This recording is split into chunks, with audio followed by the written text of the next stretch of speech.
Hello, and welcome to Stories from the View, a podcast from the Pleasant View Senior Center in East Longmeadow, Massachusetts. On this podcast, we invite East Longmeadow residents to tell us stories about their lives and events, and today's guest is Peter Gray of Pete Sweets. And here is your host for this week. It's Mary Jenowyn Kaplan. Thank you, Eric. And good morning, Pete. Thank you so much for coming. Good morning. Thank you so much for having me. I am so excited about our conversation today. Me too. Because we can go in so many different directions, and I think we will. Oh, we will. Absolutely. We will. Well, let's just cover the basics to get started, and then we can get crazy. Of course. You are an East Longmeadow resident. You're a proud townie. Tell us about your early roots. Yes, I'm born and raised here in East Longmeadow. I went through the East Longmeadow school systems. I went through Mountain View. I went through Birchland Park, up through the high school. I did it all here. So I am a true East Longmeadowite, right? Absolutely. And your love of baking started as a kid. Tell us. I was just telling this story the other day because we were interviewing for a position at the bakery, and it's kind of hearing a little bit of this new person's view, and they were explaining that they do things, and we're always trying to come back to their passion and incorporate that into things, and it started to make me realize that I used to do that all the time.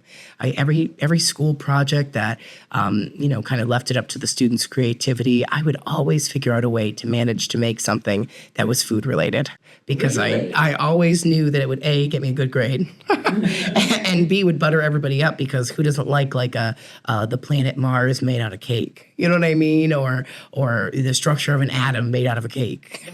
That wasn't I in your blood because it worked every time. That's cool. It worked every time. Oh, back before all the healthy food policies went into the school, back in the good old days, as I used to say, yeah. But yeah, so it was just always fun to incorporate my love of food. I mean, I'm always a foodie. I'm an eater.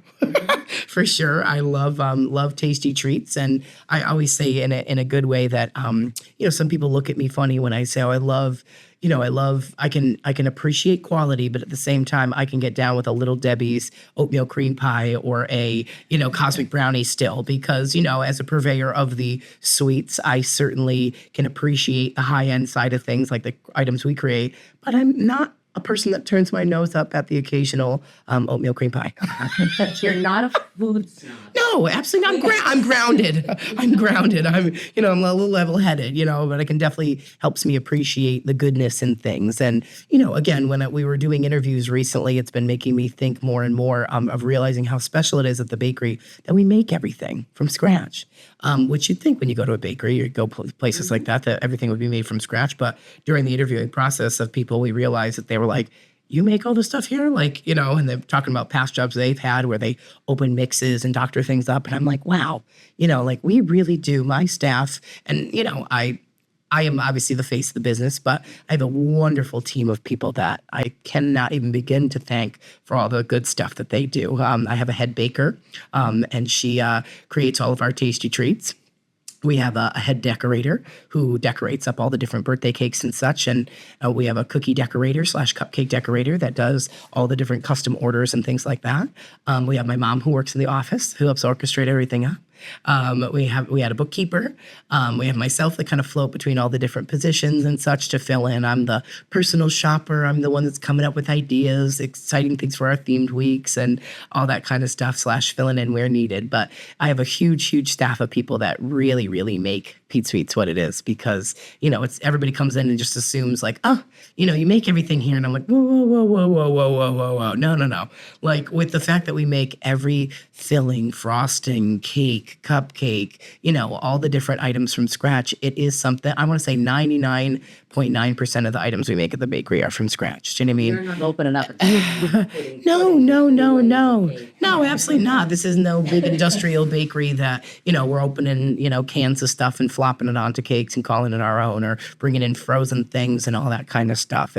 We're small. We're still very hands-on with all of it. It's all baked super fresh. We don't have like a walk-in freezer that we pull an assembled cake out of, and people call us and they're like, can I get cookies for tomorrow? I'm like, no, not that I wouldn't love to take your money. You know what I mean? Believe you me, I'm the first person that I would say that's the first person that's going to let you spend your money here. But at the same time, there's the time that it takes. You know what I mean? It's with cookies, it's making the dough and letting it sit, baking, cutting the shapes and letting them sit, baking them, letting them sit, making the frosting the cookies, letting it sit, decorating it, letting it sit. We're talking days and days of time sometimes.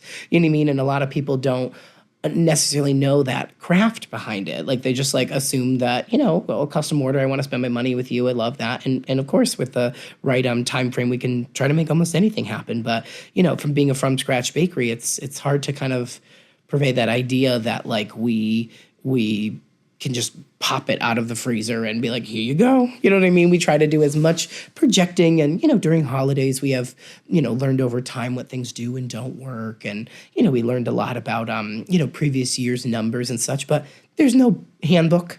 I always jokingly say that to people. There's no handbook that comes with it. There's no handbook that comes with life. You know what I mean? There's nothing that comes with the business either, or parents, learning how to be parents and all that. There's no handbook that we come with life. So it's no different with owning a business. There's no, oh, this is the right thing to do or the wrong thing to do. And I love that. You know what I mean?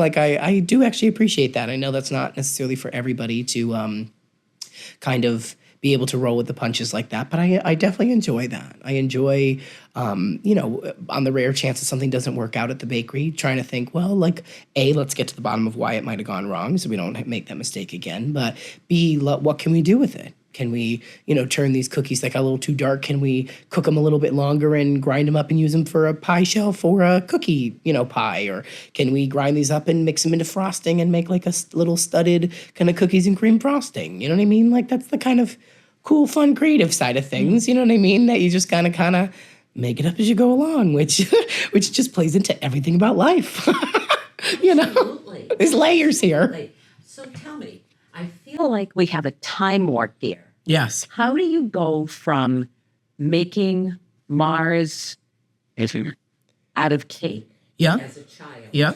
to being Mr. Pete's? I'll absolutely tell you that. I'll tell you the quick version of it. And maybe it'll be the long version, as you can tell already.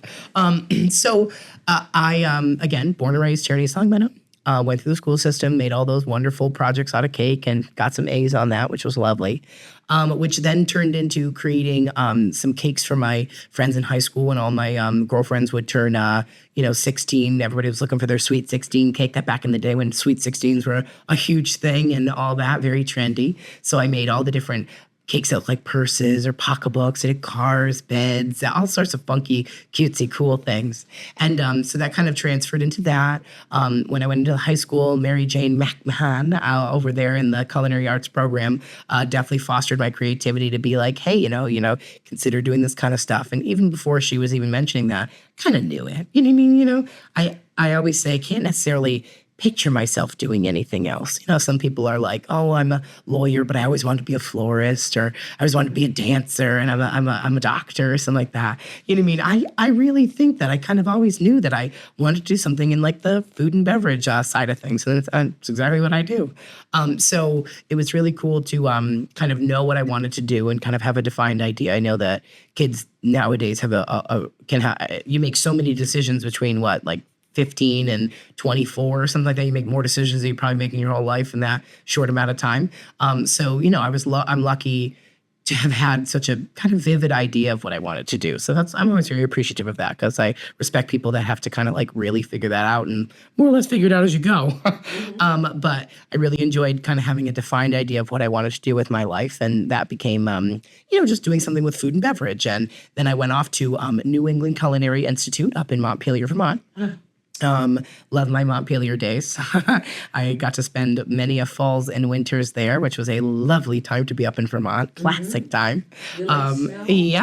And funny enough, that was the year that I went away to college, was the year that East Long Meadow and the Northeast got hammered, or down here got hammered with those big snowstorms, like the one that happened in the end of October that kind of canceled Halloween. Remember that? Yeah, I remember that. And like the ones that froze the leaves right on the tree and yanked them down. It was causing power because my parents were like, good luck going up to Vermont and enjoy those Vermont winters. And then everyone down here got hammered and we didn't really get too much up in Vermont.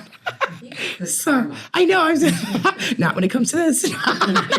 So anyway, the goodness of going up to Vermont, it was lovely being up there. I met some amazing people. It was really cool to be in a school surrounded by people that like had very similar likes and interests. You know what I mean? Like it's really neat to go to a school. Yeah. Yes. Like to go to a school surrounded by people that were like just as excited about the same, like things. It was really cool. Like every once in a while you'll find somebody that interests align, but to go to a school based around everybody that was just as passionate as me, it was really interesting. So it was a really fun experience for that.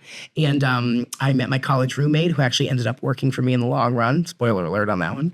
But yeah, I ended up meeting some amazing people. Teachers were great. I really did learn a lot. Like I always say when people are like, where did you learn this all? It's like, I learned a lot of techniques at school and how baking works and why. And I definitely carry some of these things, into my everyday life of culinary knowledge. But, I don't think you can necessarily be taught creativity. I think you can learn things about creativity, but I don't think you can really exactly be taught how to pair colors or things like that. Or, you know what I mean? Like it's a mixture of like talent mixed with what you can learn. And I definitely appreciate the idea of like, the knowledge behind it, but it's a whole different ballgame when it comes to like the creative arts.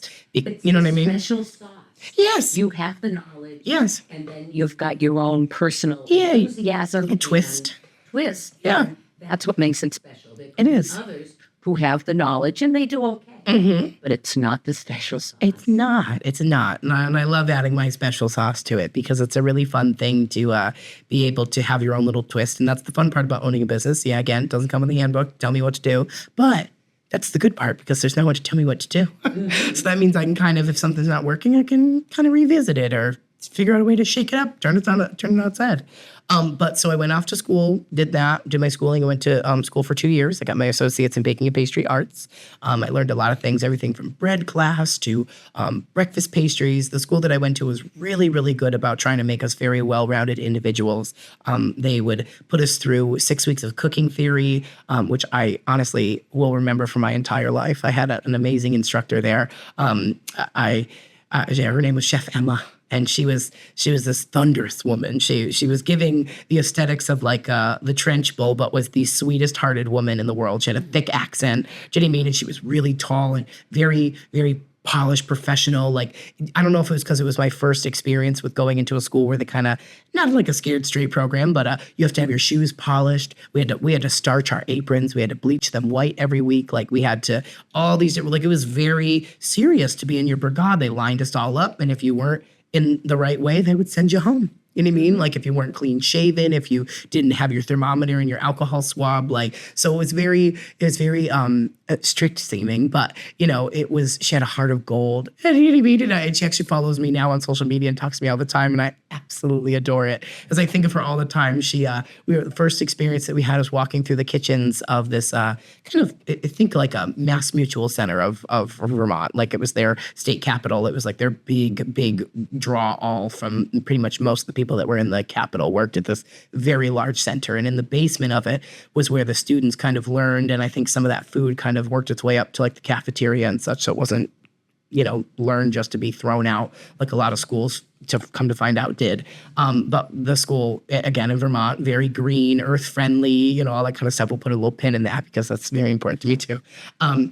But walking through the kitchens, we were able to see these incredible like things being made and all that. And again, I went to school for baking pastry arts. Why am I in a kitchen learning how to apply tomato paste to beef bones and roast them in the oven to get a good, like char on them so you can make your own beef stock? But like that's something that when I do that now, I remember the day that I walked through the kitchen and watched them and opened the doors and got hit with that wave of heat that hits you when you open the oven. You know what I'm talking about. When you open it to take a peek and it's like poof. the thundercloud that hits you. I remember that moment all the time, thinking to myself, because it was my first day in the kitchen and all that. And so just learning some incredible things from the instructors, and then moving on to our table service class. I know how to properly open a bottle of wine. We were doing wine tastings at 7:30 in the morning. Everyone was like, oh my, like, we weren't even necessarily 21, but part of the curriculum was tasting the wine, and it was, spitting into the big bucket and all that kind of stuff anyway. But regardless, it was one of those ones where people were like, I remember telling my other friends from school, and they were like, your college has you drink as a part of your course. And I'm like, well, again, we're not tipping them back at 7:30 in the morning as underage individuals. I was like, it's kind of weird to brush your teeth and then go into school and be tasting wines at, before 8 o'clock in the morning. But no. Doesn't, you thought orange juice was bad. Try Merlot. So again, it was a very unique experience. But, You leave school. Yeah. So after school, we flash forward into I part of schooling is 2 internships. So one of the internships was me going to a small bakery. I think it was, I don't remember necessarily the name of it. It was a little bakery where they did baking and food and like little sandwiches, cafe soups, all that kind of stuff. And then my second internship was at a place that I wasn't necessarily expecting to go to, actually. I always said to myself that I didn't picture myself to be the kind of person that would be a pastry chef that worked in the basement of, a big Four Seasons, or worked at Disney, buried away in the kitchen, never seeing a person, never seen the light of day. You know what I mean? Just cranking out these amazing, beautiful little petite pastries that, could sell for $1 bajillion. But I was like, that doesn't interest me. I was like, give me, frosting cakes in the back of an Italian bakery. Do you know what I mean? Like seeing customers making cakes, like all that kind of stuff. And that's kind of what I do now, flash forward. But I ended up going to the Tides Beach Club up in Kennebunkport.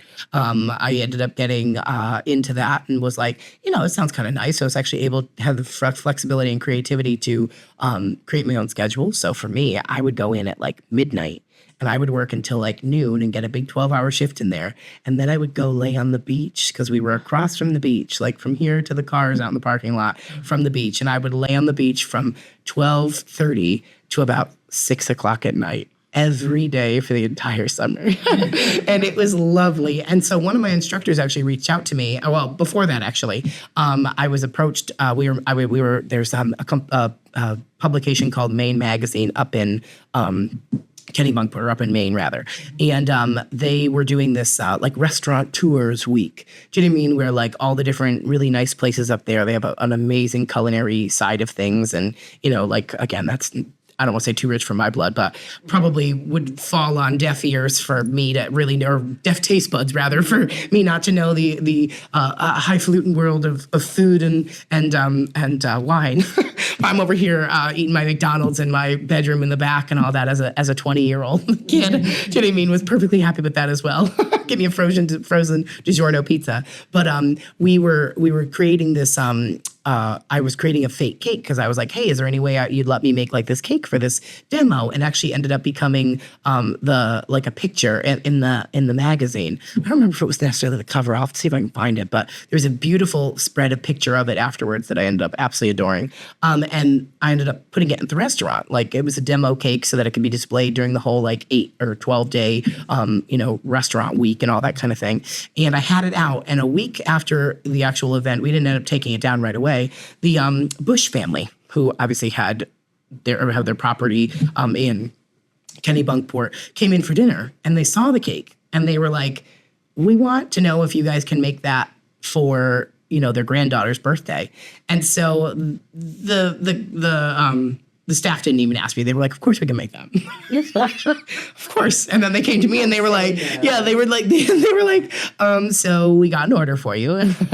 And so they asked me, and I remember telling my parents, and my parents were over the moon excited that I was going to be making cake for the Bush family. And so, again, as a 20-year-old, I don't want to say I didn't think much of it, but didn't really understand the gravity of that until like a little later on in life, where I was like, wow, that was kind of a cool achievement. You weren't really sweating. No, I wasn't. I was like, I did it before. Like, might as well make it again. Do you know what I mean? And all that kind of stuff. And so I remember having to get like a background check, this and that, because I really wanted a picture. I really, really wanted. My dad was like, make sure you get a picture with them. And like, before I went to go ask for a picture, there was obviously other people, patrons in the restaurant and all that were trying to get pictures. And, you could tell that these poor people are just trying to eat. You know what I mean? And like, they're immediately getting distracted by, oh, can we get a picture? And their Secret Service were swatting people off and getting kind of nasty. And I don't want to be like, okay, well, I know they can't get a picture, but what about me? Like, so I devised a little plan to say to them, to the owners of the restaurant who said, yes, we could do it. I was like, I have to deliver it. And they were like, I don't know if we can do that. And I was like, but wouldn't it be awful and embarrassing if like something happened to the cake and it like didn't actually make it there? Like what happened? So I kind of conned my way into it because I really wanted to try to deliver it and see if I can get that picture. And I did get that picture, but I also got the experience of being in their wonderful home. So again, got that whole background check, security, all those different things, and was able to go into the amazing compound that was their home. And it wasn't compound isn't the right word because you'd think that would be very polished, professional. It was a home, and I love it. Like I was expecting some big commercial kitchen, like the stainless steel floor to ceiling, all that kind of stuff, and all that. And it wasn't. It was a home. Yes, it was very homey, and I loved that. And so prior to that moment, I had given them like a little book. You know what I mean? Like a little paperback book that I had kind of created saying, hey, if there's anything like this that you want and all that stuff. And I remember when I went to their house, I saw it on the coffee table and I said, how funny is that? Like my grandmother was so proud of that moment because I was like, I went to her house and there was a copy of Barbara Bush's book on her table. And I was like, funny, you have your book on her table and she has my book on her table. So that's kind of neat. And so my family was very proud of that moment. And I was excited to go there and see the whole thing. And it was setting up in their home. And the most nerve-wracking part is like 3 or 4 of the family members, George Bush Sr. and Barbara were standing there watching me assemble this cake in their kitchen. Do you know what I mean? And it was very, like, you want to talk about nerve-wracking. Like, at the time, just nervous to do any kind of thing with a cake, no matter having a previous president and his wife be watching me put this cake together in their home. But I got my picture. I got my picture and it hangs on my wall at my parents' house now. And so flash forward into... during that same period of time, one of my instructors from culinary school reached out to me and was like, you have a really fun personality and all that. You should apply for one of these TV shows. And I was just like, I don't really, kind of know what you're referring to. Like I hadn't even seen the show that he was even talking about, but he was like, you should try out. Like I really think you could get it and such. And so it was The Next Great Baker, and that's hosted by the Cake Boss. And I grew up watching Cake Boss. It was always an exciting thing to watch him and on the Duff Goldman show and all that kind of stuff, and the Ace of Cakes and all. I remember being so excited watching those shows, being like, oh my God, dream job. Like how cool is that? Get to go and play with cake all day. Like that's what kid doesn't dream of that. It's up there with Willy Wonka. And so I remember being like, wow, that's incredible. That's amazing. And so I was like, you know what? Like I love the Cake Boss, like and all that. And so like I started the audition process and all that kind of stuff. And it was, very grueling process. I never realized what it was. What do they do? Everything. Fill out a form? Yes. So it started with a form, then it turned into a phone interview, then it turned into video submissions, which was like I had to go out and buy a video camera and like shoot videos of myself. They were like, we want you to do something like challenge worthy, like show us that you're competitive. And all I could think of, because like I worked the midnight to noon shift. Do you know what I mean? Like I'm like, what am I going to do? I don't really have any friends or family up here to help me shoot this video. It's very odd to talk to yourself on a camera and be outgoing enough to project like, hey, I'm fun. Do you know what I mean? Like while you're talking to yourself in your room at like, yeah, fun and competitive when I'm alone. So how do you compete against yourself? And so I ended up doing the saltine challenge that was popular that year where you had to eat like 7 saltine crackers and it like sucked all the moisture out of your mouth and all that jazz. I remember doing that and like, and so that was my submission to show that I was very competitive, was a slight eating challenge. And then another thing was I had to make a cake, whatever I could do in like 10 minutes or something like that. And so I did all those kind of things. And then it turned into an in-person interview where they had me take the train down to New Jersey, and I do like some in-person interviews. And I did what I can only assume to be the world's worst job on my things. Like I went in not being like overly confident, but being like, I know how to cake decorate and like all this kind of stuff. Like I was confident in my own actions. And I got there and, so the thing is what makes good television isn't just that you're a talented cake decorator. It's the fact that you need to be able to roll with the punches, have, either comical or a intense reaction, because that's what makes good television. You know what I mean? So like They with don't want to see you just patiently making a cake. No, it's they want to see you get frustrated and push your cake on the ground, or haul off and punch your cake when you're frustrated. Like that makes for better television. So I remember they actually kind of set us up for some challenges by like kind of having us, like I think they put some of the frostings in the refrigerator, so it was like hard to pipe and struggle through to see kind of how you acted, you know what I mean, and all that kind of stuff. And I remember being like, well, everybody, it's been fun, but I did a terrible job, so I'll see none of you ever again. And all that kind of stuff, and kind of wrote myself out. I was like, well, and then I remember actually Buddy pulled me into his office and such, and I remember saying to him, like, he was like, well, you seem like you could do like this and that. And I was like, yeah, I thought that before I came in here. I used to think that before I came in here, that was, something I was good at. He was like, do you think you're good for this? And I was like, yeah, I thought so, up until when, I tried to do the challenges and such, but it was really, really fun. And then I actually ended up getting selected for that, which was super cool. So I ended up wrapping up my internship like 1 week early. I had to transfer some like credit things over to the TV show so I could finish out my last like 4 days that I needed, the hours for and such.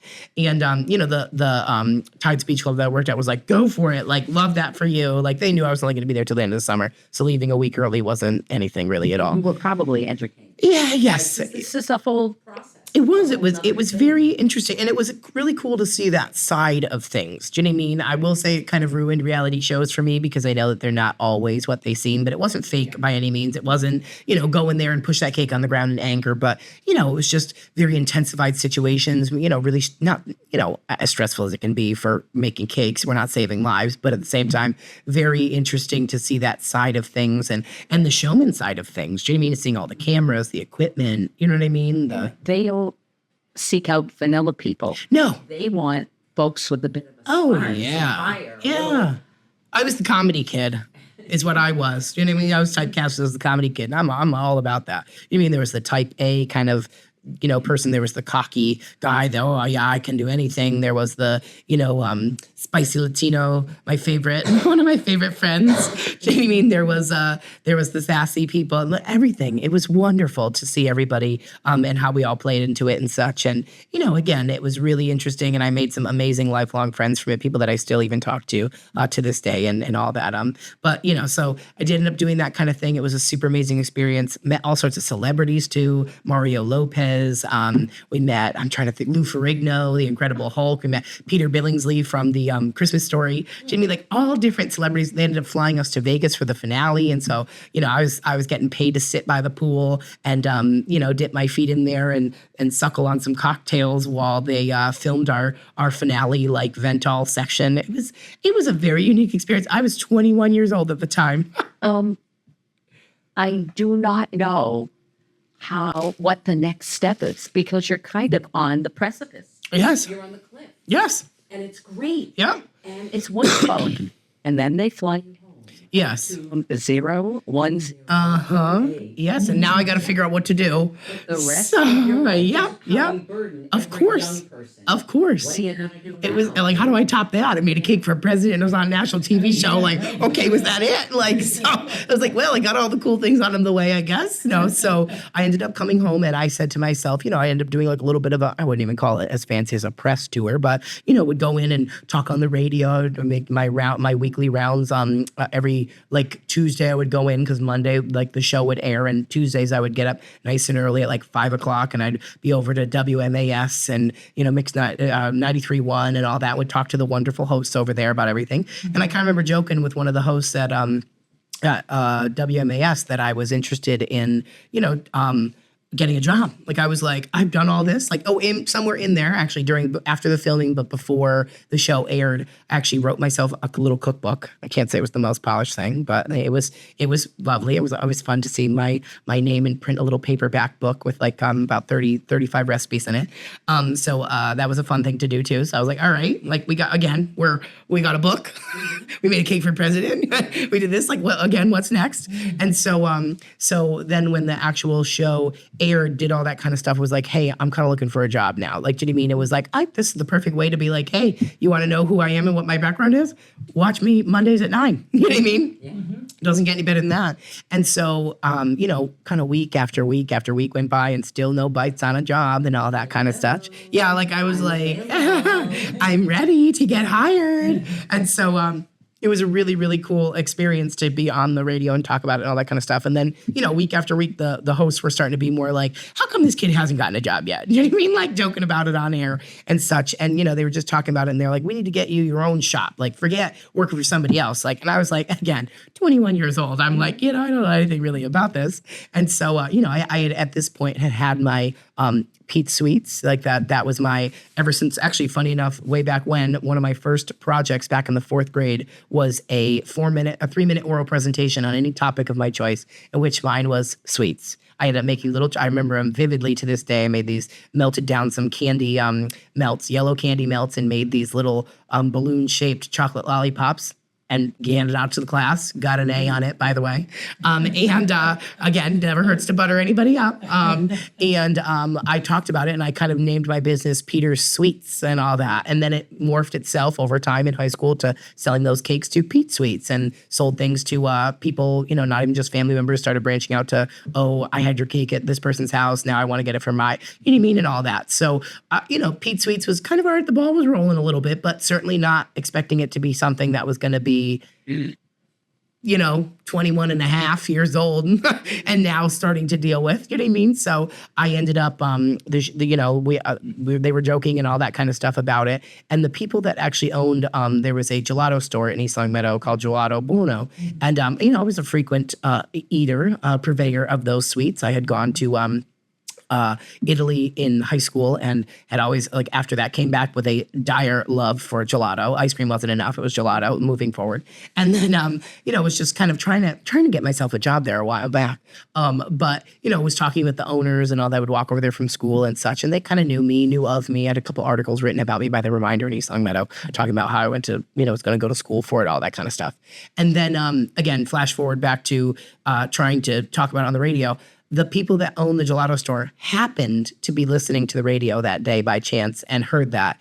By chance. Do you know what I mean? Because regular listeners. No, that's exactly what she said to me. She called and then she actually ended up getting my phone number and calling over to my home. And by the time I got home that day from my little press tour thing, they had said, hey, we want to propose an idea to you. And I called them back and they said, hey, we're closed, September, October, November, December, January, February, March, April. Do you know what I mean? And then we open up in like May and it's May, June, July, August. And then, it kind of shut down. It's an ice cream place. Do you know what I mean? So they were like, would you have any interest in trying to sell some of your stuff in our off season? And I was like, absolutely. And then they were like, all right, here are the keys. Like, and I was like, oh my God, like really? Like, and all that. Like, again, I didn't save these people from a burning bus. They didn't owe me anything. I didn't, do anything heroic to make them want to do this for me. It was just out of the kindness of their heart to be like, hey, we can tell you have something going on that's, exciting and cool. And they gave me a chance to like get my feet wet without diving head first. I was able to step foot into a commercial kitchen, you know what I mean? That was all food safe, ready to go. And all that wasn't pumping in tens of thousands of dollars and stuff. But, went into it in a little bit different way than most people who open businesses go into it, where they can think of the plan of what they want to do, position things the way they want to, kind of morphed into whatever worked. I was like an Ivy plant. I like took over whatever was there for me, you know what I mean? And made it work. You know what I mean? So with that being said, they happened to be listening that day, went in and within 15 days I was open and like operating. You know what I mean? This was from like I want to say, I think, but when they called me, it was like a couple weeks after the show, which aired right before Thanksgiving.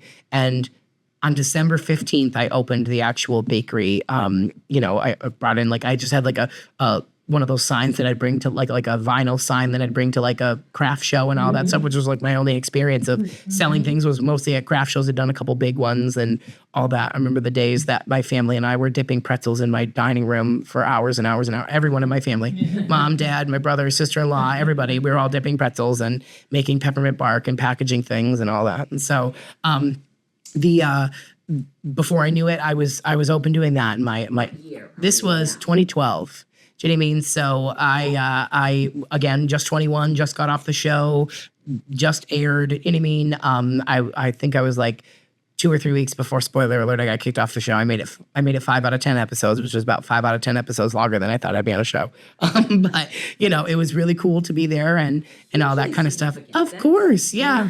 Whenever I don't want to say whenever I do those, I don't play to win, but like I wasn't, again, reality shows, I'm not going to go there and try to badmouth people to stay one more week. Like I was, I'm cool with that. Like, do you mean like I had a great time and all that stuff, but I'm not gonna make up extra drama just for TV.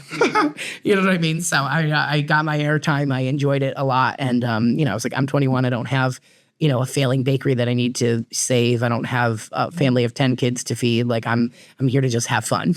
You know what I mean? And that's exactly what I did. And so I ended up going to I opened the bakery, did all that kind of stuff, and it has truly been a story ever since, because this in December this coming year, it'll be 12 years. So it was something that I wasn't necessarily interested in doing that necessarily early in life, but could not expect not having done it. You know what I mean? Like it was something that was kind of thrown into my lap and could not pass up that opportunity. You know what I mean? It was just something that was really interesting to do, like on the fly. And again, like it was a little different than most people go into their businesses with a bigger, more thought out plan. I was like, I can't pass this opportunity up. Let's make this happen. Yeah. When you think about life and when you reflect on life, many people bemoan missed opportunities. As a young man, you didn't let them get by. No, I would any one of them. I don't want to seem desperate, but any one of them, I was like, yeah, let's try this. Do you mean like that's kind of what it is with owning a business? You got to like throw it at the wall and see what sticks, because again, like there's no right or wrong answer. You know what I mean? There really isn't. 2024. Yes. 2024. How you've come. Oh, we've done so many different things. So I did a different show in 2017. I did a show on Food Network called Christmas Cookie Challenge. It was hosted by Ree Drummond, the pioneer woman, who I feel like I know personally now. Like I'm like, oh, my good personal friend Ree Drummond. But every time I see her, I'm going into like Walmart and I see her like cookbook or her food line. I'm like, oh yes, my friend. So even though I met her for like 20 minutes, but it was a fun thing to do, a really cool experience, a different side of television, a little less about the fun drama-y thing. It was more about the spirit of like food and such, and the passion behind it, and which was really nice for Food Network.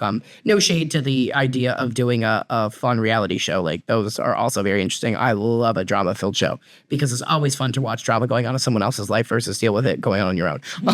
It's always much more fun to watch it on the screen. Tell our audience, what was your Christmas? Share with one. Oh yes, I actually continue to make these cookies at the bakery, actually. These are things that we actually have added to the menu. So there's, I want to say, is there 3 cookies? Two cookies that I know of right off the top of my head. So there is one, so on the show, there was two rounds. There was one round where we had to make a gigantic cookie and a tiny cookie for the elves. So a big one for Santa and a smaller one for the elves. So I made a Shahat chocolate. So it was a little alcohol-filled chocolate, hot chocolate like shot, which had like peppermint schnapps in it. Because I was like, who doesn't need a drink at the end of a very long work day? You know what I mean? Like the elves, I'm sure, have and we had no exception to that rule. You know what I mean? So we had these little thimble-like size cups that I fill with all that kind of stuff. So there was a Shahat chocolate, and then a little elf cookie that was like a little shortbread cookie, and then it had 2 little tiny ears and a little kind of piped fluffy hat on it. So it looked like a little hat with ears on it, which was cute. And then my big Santa cookie that I wrote thank you on because I thought it was very good to have some gratitude at the holidays. And then my second thing was to make a tableau. So it was like a decorative winter scene. So they wanted a winter tableau. And I made, again, we live in New England, so like we barely ever see the ground at wintertime. Like it's just that like little speckles of pavement and then just the white snow. And so I ended up making lemon, poppy seed, rosemary cookies, and then put a little poppy seeds on the top to represent like the little bit of the asphalt poking through on it. So I made like a little path. And then I made like some snowmen and some trees.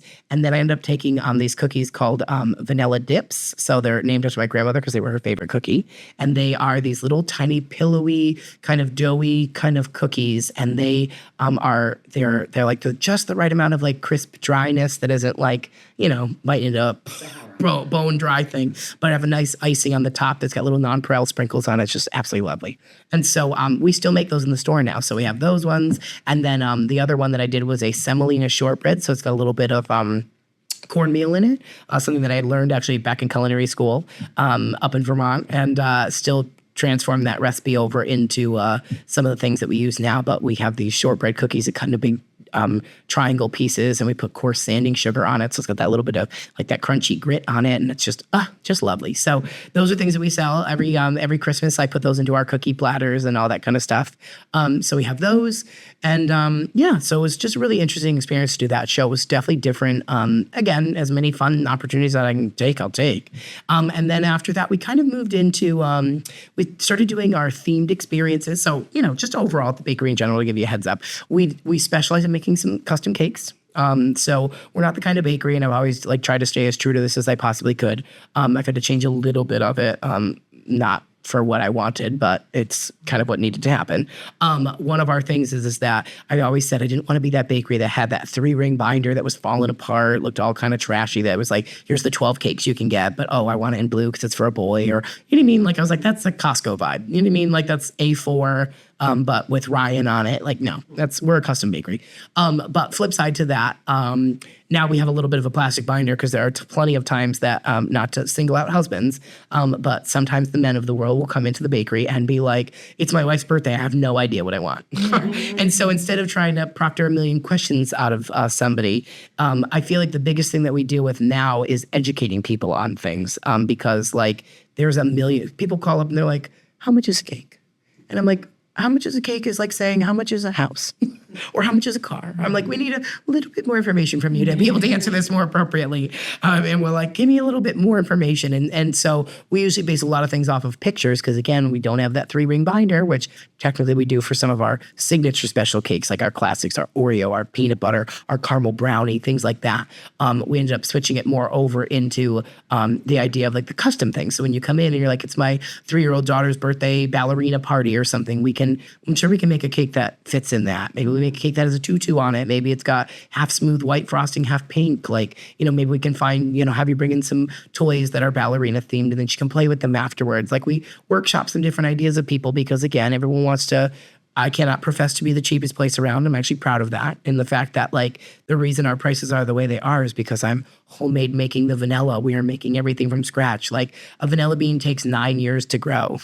A plant takes 9 years to grow beans and produce them. So when a big tropical storm comes through and rips them down, you know what I mean? It kind of ruins that process, and then you got to start again. So we take those homemade vanilla beans, then they're aged for 2 years, then they come to me, and then I take them and I split them and I put them into a bottle of alcohol and I let them sit for anywhere from 3 to 5 years. We're talking I've been making some of these bottles have been of vanilla extract that I've been making continuously since I started business, for the last 12 years. Do you know what I mean? Are still in process. So it's that kind of stuff. That's not happening over at Costco or the grocery store. You know what I mean? That's happening here at Pete Sweets. So I'm proud to, I don't want to say be the, I don't want to say profess to be the most expensive place around, but to offer that level of quality that I don't think everybody sees all the time. You know what I mean? But you can taste it. Be out here. Yes. My husband, Yes. God love him, he's a purist. Yep. He really loves vanilla cake. With vanilla frosting. Love that. You can zhuzh that out and make it. This is what we always say. First and foremost, we always try to give people what they want. Mm-hmm. You know what I mean? Some people come in, they're like, well, my daughter loves funfetti, but that's silly for a wedding. And I'm like, no. If your daughter wants funfetti for a wedding, why would it be any different than having that on any other occasion? You know what I mean? Just because it's not the normal or expected, who cares? A wedding or a party is supposed to be based around the person that this is for, not everyone else attending the party. So I always try to say to people, hey, always keep the person, the recipient in mind, but at the same time, we don't want to make this so the vanilla is the equivalent of a cheese pizza. I think it's the biggest people pleaser. Do you mean? But then saying, oh, I want mint frosting. It's kind of like saying I want pineapple and ham. I'm like, hey, your crowd better than I do, but just throw my 2 cents in there that not everybody likes that. So maybe consider not doing that or getting a smaller cake. And then, for that person that is that flavor, and then maybe cupcakes for the rest or something. Because I do definitely believe in giving the person what they want. Funny enough, way back on the Cake Boss TV show, I actually had a little bit of a discrepancy or didn't agree with the host buddy on one of the elements of the show, which actually, funny enough, was my elimination. So of course I wasn't super on par with this. Still think you're right. Thank you. And what I said was, I was actually, funny enough, I make wedding cakes all the time, kicked off during the wedding episode. And the reason is that our bride came in and said that she wanted, black decorations on her white wedding cake. And, I remember thinking to myself, I was kind of raised in the idea, this before I had a business, of the customer's always right. Right? No, everybody hears, and I would say I believe that to be true. As much as the idea now, in the bigger scope of things, having been in business, there are what ended up happening was that there were things that didn't kind of go right, and then when we were up on the chopping block and all that, I refused to kind of throw my other teammates under the bus or anything, because realistically, I'm friends with all of them, so it really didn't matter. But one of the things Buddy had said to me, which will stick with me forever, is that you do this for a living, you do this. Again, it wasn't my full living at the time, but you do this, you do cakes, you know the ins and outs, and our customers don't always know what they're talking about. They might have wants, but at the same time, you know better. And I do understand what he's talking about now, having had more experience in the field, but I still don't agree with what he said, because at the end of the day, if that's what the customer wants and I can provide it, I will provide it. But with that being said, I will not hesitate to tell you all the reasons I don't think it's a good idea, so I can have a clear conscience towards it. So if you came in and said, I want a white wedding cake with black accents all over it, I'll be like, hey, keep in mind, if your wedding's in August and it starts to sweat like condensation, I don't want it to black mascara run down the front of your cake. Or, hey, if you have these black accents, what if this drips down the front of your white wedding dress and ruins your pictures? What happens if everybody's mouth turns black for an hour or so and, ruins your pictures again? Or what if this gets on your table linens and it, ruins it and voids out your contract warrant, return of them or something, and I was like, but at the end of the day, if I tell you all that and you say I still want it, I will make you the most beautiful black wedding cake you've ever had. Do you know what I mean? But you're not calling me a week later and say, oh, I ruined my pictures. I'm like, oh, no. My dear, we talked about this, you know what I mean? That kind of thing. So I kind of toe the line, because I do believe in the fact that the customer should get what they want. But I have no trouble telling you exactly why I don't think, in my professional opinion, that you should get it. Do you know what I mean? So I was trying to strike that balance out. But back to the idea of trying to zhuzh up the vanilla. I mean, I don't think there's anything wrong with a classic. You know what I mean? Some people come in, they're like, oh, isn't vanilla plain? And I'm like, again, I relate it to a cheese pizza. Who doesn't love a good slice of cheese pizza? You know what I mean? Would I love a meat lovers or pepperoni or, this or that? Of course. But there's nothing wrong with a classic. A classic isn't the bottom of the barrel. Do you know what I mean? Our vanilla is still, it's not just, I feel like vanilla is often a term used for And I'm like, no. I think vanilla is good, especially when that vanilla has been aged for 9.5 years on top of my oven. You know what I mean? And all that homemade from vanilla beans. So I think it depends on where you're coming from. But there's, sometimes you can introduce in new things, because there are times people are like, oh, I'm not a big cake person. And nothing brings me more joy than when we're at a wedding show and we're doing cake tastings and samplings and giving away cake to passersby. And people are like, oh, no, I'm not a big cake person. I'm like, just try it. It's a little tiny, 1/2 inch by 1/2 inch cube. You know what I mean? This can't be anything crazy. And they're like, sure, why not? And they'll take a bite, and the look on their face where they don't say anything, but they look at each other. And then they look back down at the cake and they look at each other again. And there's when people have conversations that you can tell they're having without actually saying anything. And then they look back at me and I'm like, good, right? You know what I mean? I'm like, yeah, don't worry. I'm patting myself on the back a little bit. And they're like, wow, I'm not a cake person, but this was really good. And I'm like, well, thank you. You know what I mean? And all that stuff. So it's always worth the shot, worth the try. But it's hard. Being in business in 2024 is difficult.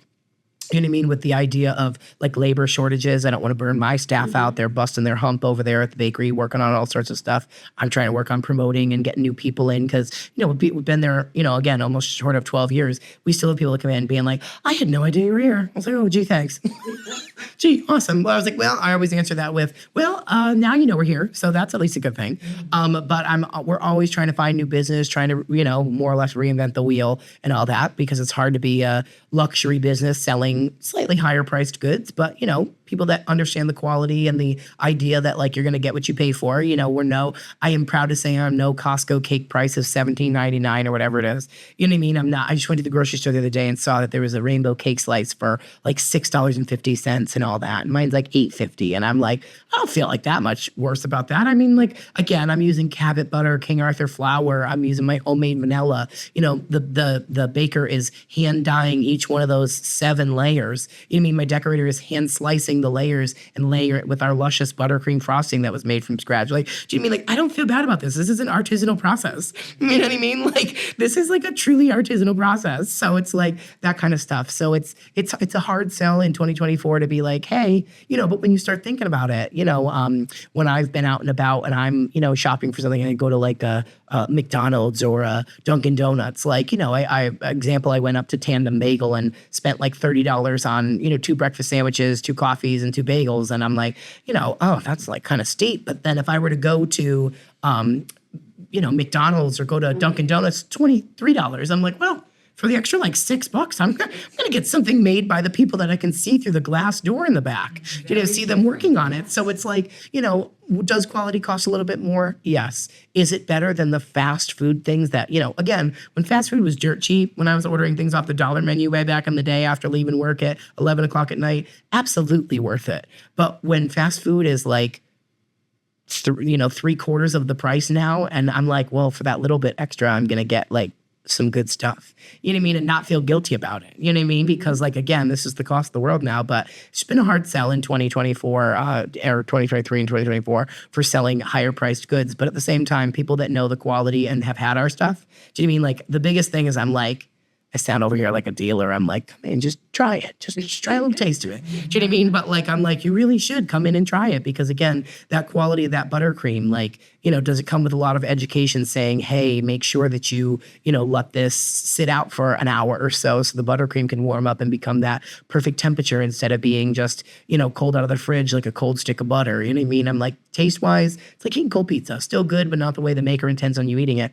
I used to say that every day. Do you know what I mean? Because again, that's the quality of it. It's buttercream frosting. People aren't used to that. They're used to the grocery store stuff that can be served at any temp and it's still soft because it's made with shortening and not Cabot butter. You know what I mean? So again, just educating people is the biggest part of what we do now and spend the most time on trying to get people what they're looking for and ask them questions they don't even think I'm asking. You know what I mean? It's become a very unique process from back in the day of making cakes for presidents or making that turns out that was the easy part. You know what I mean? Or working on a TV show until the wee hours of the morning and stuff. Turns out that was much easier than it is to be like, here's why I have to tell you our frosting's more expensive than the grocery store stuff. Like I would always say, I was like, I will run my business in the ground on good quality before I sell out and be buying that junky frosting and stuff like that. You know what I mean? So Absolutely. it's neat. Thank you Yes. so much for coming. Yes. We must stop now. Yes. Only because I'm starving. I know. We're working up an appetite.